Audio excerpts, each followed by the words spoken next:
Hello everybody, welcome back to my channel. Welcome back. आज हम बाकी के बचे हुए रेस्ट जो क्वेश्चन है 11 to 16 वो क्वेश्चन को जो है हम कवर अप करेंगे। हमने इससे पहले रिलेशन जो है उसको हमने बहुत अच्छे से पढ़ा है। एनसीईआरटी से ही हमने डिस्कस किया, सारे टाइप्स ऑफ रिलेशन हमने सब पढ़ा, एक्स्ट्रा भी किया, रैपिड रिवीजन भी किया है। उसके बाद हमने एग्जांपल्स भी डिस्कस किए हैं, अलॉन्ग विद हमने एक्सरसाइज जो है डिस्कस कर लिया जिसमें 1 to 10 क्वेश्चन डिस्कस हैं। इस वीडियो में हम 11 to 16 जो क्वेश्चन है आगे के फर्दर डिस्कस करने वाले हैं। So let's begin. क्वेश्चन है, show that the relation R in a set A of a point in a plane given by R is equals to P Q.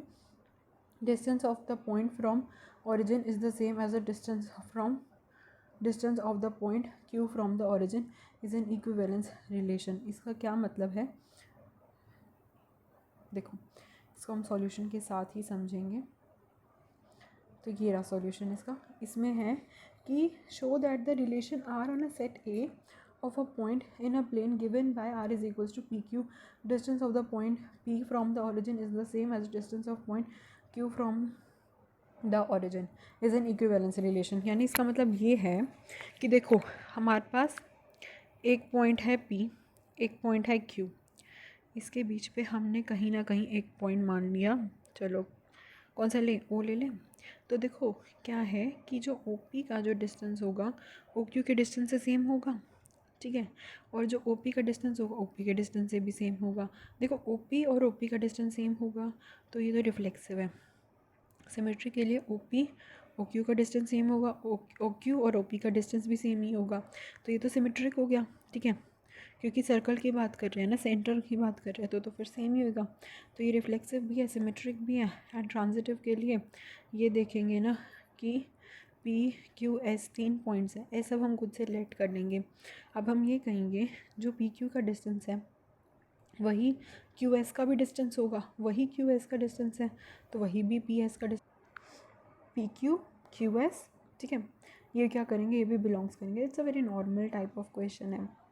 फिर उसके बाद हमसे बोला गया है इस पे फॉर द शो कि सेट करो कि ऑफ मतलब जो पॉइंट्स है रिलेटेड है P के, but P is not equals to 0,0 is the circle passing through the origin as the centre. तो देखो सेंटर है, सेंटर से पास करिए, लाइंस तो सेम ही है, ठीक है। सो बहुत नॉर्मल क्वेश्चन है ये, बट इसमें बच्चे कंफ्यूज हो जाते हैं कि इसकी लैंग्वेज की वजह से, ठीक है। चलो नेक्स्ट क्वेश्चन देखते हैं। नेक्स्ट है हमारे पास 12। देखो 12th क्वेश्चन में भी ना सेम यही चीज़ है कि यहाँ पे क्या दे रखा है हमें T1 T2 जो है T1 सिमिलर है T2 के, वो इक्विवेलेंस रिलेशन है। देखो इक्विवेलेंस रिलेशन यही सेम चीज़ ऊपर भी 11 में भी यही प्रूव करी थी, 12 में भी यही प्रूव करनी है। देखो अगर हमें क्वेश्चन में कभी भी दे रखा होता है कि भाई T1 T2 या कुछ भी दे रखा होता है कि भाई इन दोनों का रिलेशन हमें दे रखा होता है कि भाई ये आपस में इक्वल हैं, या फिर जो भी हमें परपेंडिकुलर या जो भी कुछ दे दिया जाता है, हम मान लेते हैं कि T1 और T2 तो है ही, चलो वो तो क्वेश्चन में दिया ही होता है। हमें मानना पड़ता है खुद से कोई भी तीसरी चीज़ जो कि इसके इक्वल है, वही चीज़ मतलब जो हमें ऐसा क्वेश्चन में गिवन है। जैसे अब इसमें T1 और T2 क्या दे रखा है, सिमिलर है, हम मानेंगे T3 भी है जिसमें T2 जो है T3 से सिमिलर है, एंड देन फिर जो T1 होगा वो किससे सिमिलर होगा, T3 से सिमिलर होगा, ठीक है।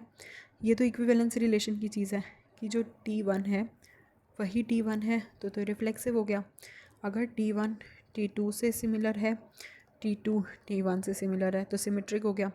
फिर हम ये बोलेंगे कि T1 जो है T2 से है और T2 जो है हमने खुद से लेट किया T3 से होगा, तो इससे ऑटोमेटिकली पता लग जाएगा T1 भी T3 से है, ठीक है। आई होप ये बात समझ में आई होगी। ये तो हो गया हमारा इक्विवेलेंस निकालने का। उसके बाद है हमसे पूछा हुआ है consider 3 right angle triangle T1 with side 3, 4, 5, T2 with side 5, 12, 13 and T3 with side 6, 8, 10 which triangle among T1, T2 and T3 are related, ठीक है। तो इनमें से कौन कौन सी चीज़ें हैं जो रिलेटेड है। तो हमने क्या करना है, इसको T2 को लेना है और T3 को T1 को लेना है एंड T3 को लेना है। जब भी हम इसका वो देखेंगे, रेशियो देखेंगे, 3/6 करेंगे, 4/8 करेंगे, 5/10 करेंगे, क्योंकि यहाँ पे सिमिलैरिटी की बात करिए, सिमिलर की बात करी गई है, तो इनको हम जब भी इक्वल रखेंगे तो इसका आंसर 1/2 आ रहा है। यानी T1 और T3 आपस में रिलेटेड है। T2 जो है वो थोड़ा सा डिफरेंट है, 5, 12, 13 है, जो कि किसी के साथ भी लाइक पेयर अप या फिर कोई रेशियो में ऐसे डिवाइड नहीं हो रहा, सिर्फ T1 और T3 ही हो रहे हैं। नेक्स्ट 13 है। 13 में क्या कहता है, show that the relation R defined in the set A of the polygon as P1 and P2. P1 and P2 have the same number of sides is an equivalence relation again. P1 and P2 की same number of sides है तो P1 and P2 भी same होंगे। P1 और P2 की same number of side है तो P2 और P1 की भी सेम नंबर ऑफ साइड्स होंगी। P1 और P2 की सेम नंबर ऑफ साइड्स है, P2 एंड P3 की सेम नंबर ऑफ साइड्स होगी। अगेन P1 एंड P3 की भी सेम नंबर ऑफ साइड्स होगी। तो हो गया ना इक्विवेलेंस रिलेशन। यही 3-4 चीज़ें हैं जो आपको हर क्वेश्चन में आ रहा है, चाहे वो ट्राइंगल में दे दिया, कॉन्ग्रुएंट में दे दिया, सिमिलैरिटी में दे दिया, कोई एग्जाम्पल हमने कितने देख लिए, या हमने कितने क्वेश्चन देख लिए। फिर उसके बाद आता है what is the set of elements in A related to the triangle with the side 3, 4, 5। ये हमने थोड़ा सा कंफ्यूजिंग करने के लिए ये लाइन दी गई है, अदरवाइज इस लाइन का ऐसा कोई मोटिव नहीं है, बस इतना यही है कि सेट ऑफ एलिमेंट्स बताओ जो भी ट्राइंगल में किससे रिलेटेड है, 3, 4, 5 से। ट्राइंगल से रिलेटेड है ही सही, बस उसमें हमसे यही तीनों चीज़ें पूछी गई है, reflexive, symmetric and transitive. Then है हमारे पास 14। इसमें क्या है, L be the set of all the lines in x and y plane, R be the relation in L defined as L1 और L2 जो है क्या है, पैरेलल है, R क्या है, एक इक्विवेलेंस रिलेशन है। इसका मतलब ये है कि देखो L1 और L2 जो है पैरेलल है, ये L1 है, ये L2 है, पैरेलल है। हमने खुद से मान लिया L3 भी है, हमने कह दिया L2 L3 के पैरेलल है, और L1 भी क्या हो गया, L3 के पैरेलल हो गया। ये हमने ट्रांजिटिव बता दिया। L1 जो है, ये जो L1 है ये खुद ही के पैरेलल है, तो ये रिफ्लेक्सिव हो गया। L1 L2 के पैरेलल है, L2 L1 के पैरेलल है, ये सिमेट्रिक हो गया। L1 L2 के पैरेलल है, L2 L3 के पैरेलल है, फिर L1 L3 के पैरेलल है, तो ये ट्रांजिटिव हो गया। इससे पता लग गया इक्विवेलेंस रिलेशन है। फिर दे दिया find the set of all lines related to the line y is equals to 2x + 4। इसमें क्या है, स्लोप क्या है, स्लोप है आपका m is equals to 2। Slope of all the parallel lines, अब सभी पैरेलल लाइंस के जो स्लोप्स होंगे वो सारे के सारे सेम होंगे, that is m is equals to 2। हमें इस 2 से पता लगता है किसके बारे में, स्लोप के बारे में। ओके, सो लास्ट 2 क्वेश्चन रह गए। Let R be the relation in the set 1, 2, 3, 4 given by R is equals to 1, 2, 2, 2, 1, 1, 4, 4, 1, 3, 3, 3 and 3, 2। Choose the correct answer. मतलब इसमें से बताना है कि कौन सा रिफ्लेक्सिव है, सिमेट्रिक है एंड दिस दैट। तो देखो कैसे पता लगेगा, 1, 2 है, 2, 1 है इसका। अब हमारे पास 1, 2, 3, 4 है। तो इस केस में क्या है ना चिल्ड्रन, इस केस में ये हमें देखना पड़ेगा कि ये रिफ्लेक्सिव है, ट्रांजिटिव है, सिमेट्रिक है, क्या है। ये 1, 1 है, 4, 4 दे रखा है इसमें, ठीक है। तो वो तो पॉइंट इसके वैलिड है, 2, 2 भी है, 3, 3 भी है, ठीक है। 1, 1 है, 2, 2 है, 3, 3 है, 4, 4 है, रिफ्लेक्सिव तो पक्का है ये। उसके बाद आगे देखते हैं सिमेट्रिक। सिमेट्रिक के लिए हम 1, 2 को उठा लेते हैं। 1, 2 है, क्या हमारा 2, 1 है, नहीं 2, 1 तो नहीं है। सिमेट्रिक तो वहीं पे ही टाइम बोल गया, मतलब सिमेट्रिक तो है ही नहीं। ट्रांजिटिव चेक करते हैं, 1, 2 है, हाँ है। अब 2 से एंड होने वाला कौन कौन से हैं, सिर्फ एक ही चीज़ है, ठीक है। 1, 2 है, 2, 2 है, हाँ है। क्या 1, 2 है, हाँ है। तो यानी इसका मतलब ये तो ट्रांजिटिव हो गया। हमने तो सिर्फ एक ही चीज़ से बता दिया कि ये ट्रांजिटिव है।